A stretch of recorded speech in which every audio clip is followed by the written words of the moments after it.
اگرچہ اس پردے پر ہی بڑی تفصیلی گفتگو ہو سکتی ہے، لیکن میں آپ کی سیرت کے کچھ اور پہلو بھی آپ کے سامنے رکھنا چاہتا ہوں، اور اس میں ایک نمایاں وصف آپ کی سیرت کا یہ ہے کہ عبادت بہت کثرت سے کرتے تھے۔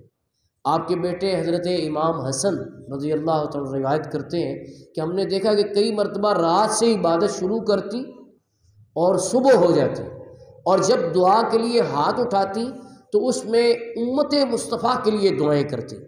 تو کہتے ہیں ایک دفعہ میں نے عرض کیا کہ ساری رات عبادت میں بسر کر دینے کے بعد اب تو آپ کو اپنے لیے طلب کرنا چاہیے تھا، لیکن آپ امت مصطفیٰ صلی اللہ علیہ وسلم کے لیے طلب کرتی رہتی ہیں، تو اس میں کیا حکمت ہے؟ تو آپ نے فرمایا الجوار ثم الدار، کہ بیٹے پہلے پڑوسی ہیں پھر اپنا گھر ہے۔ آج پڑوسیوں کی کسی کو خبر ہی نہیں ہے۔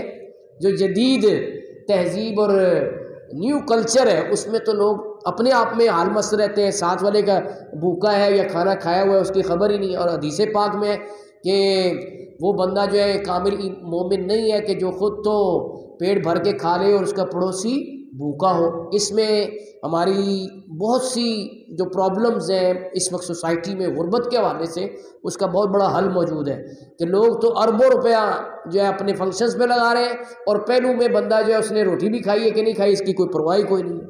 تو ہماری جو معاشرتی تعلیمات ہیں اور سوشل جو ویلیوز ہیں اس پہ ضرور نئی نسل کو غور کرنا چاہیے۔ تو میں یہ عرض کر رہا ہوں کہ دیکھو امت مصطفیٰ صلی اللہ علیہ وسلم کے لیے دعا فرماتی تھی، اور ہمیں بھی حضور کی امت کے لیے دعا کرنی چاہیے۔ کہا گیا کہ یہ دعا جو کرے گا کثرت سے وہ ابدال بنا دی جائے گی۔ وہ دعا کیا ہے؟ اللہم اغفر لامت محمد صلی اللہ علیہ وسلم، یا اللہ امت محمد کو بخش دے۔ اللہم فرج عن امت محمد صلی اللہ علیہ وسلم، یا اللہ امت مصطفیٰ کی مشکلیں آسان کر دے۔ اللہم ارحم امت محمد صلی اللہ علیہ وسلم، یا اللہ امت محمد صلی اللہ علیہ وسلم پہ رحم فرما۔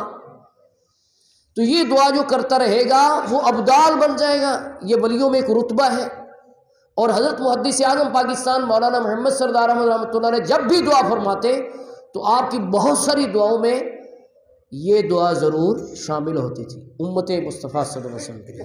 اور امام احمد رضا نے تو سلام میں بھی سلام بھیج دیا ہے کہ اجتماعی طور پہ حضور کی ساری امت پہ سلام ہو جائے۔ وہ کیا الفاظ ہیں؟ بڑے بڑے پیارے الفاظ ہیں، اور اگر آپ مسجد گلزار حبیب کا فرنٹ دیکھیں باہر سے تو وہاں پر بھی یہ شعر لکھا ہوا آپ کو نظر آئے گا۔ وہ کیا ہے؟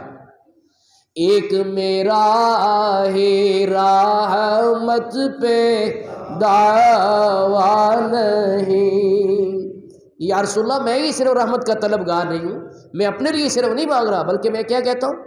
ایک میرا ہی رحمت پہ دعویٰ نہیں، شاہ کی سارے امت پہ،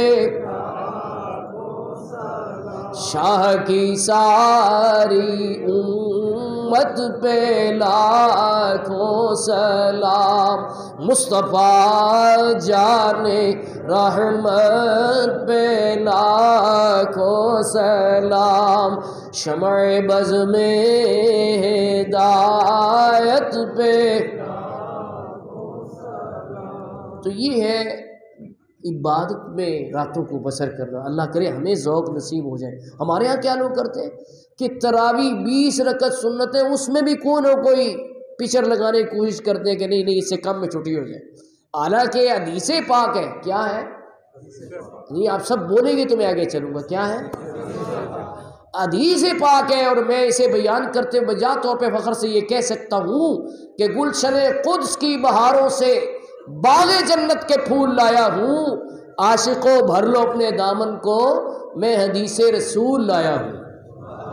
تو حدیث سنیں، من قام رمضان ایمانا واحتسابا غفر له ما تقدم من ذنبه، کہ جس نے رمضان کی راتوں میں قیام کیا کیا مطلب ہے؟ کہ کھڑا رہا، نفل پڑھتا رہا، تو اس کے پچھلے سارے گناہ معاف ہو جائیں گے، بشرطے کہ ایمان کے ساتھ اور ثواب کی امید کے ساتھ پڑھے تو اس کے پچھلے سارے گناہ معاف ہو جائیں گے۔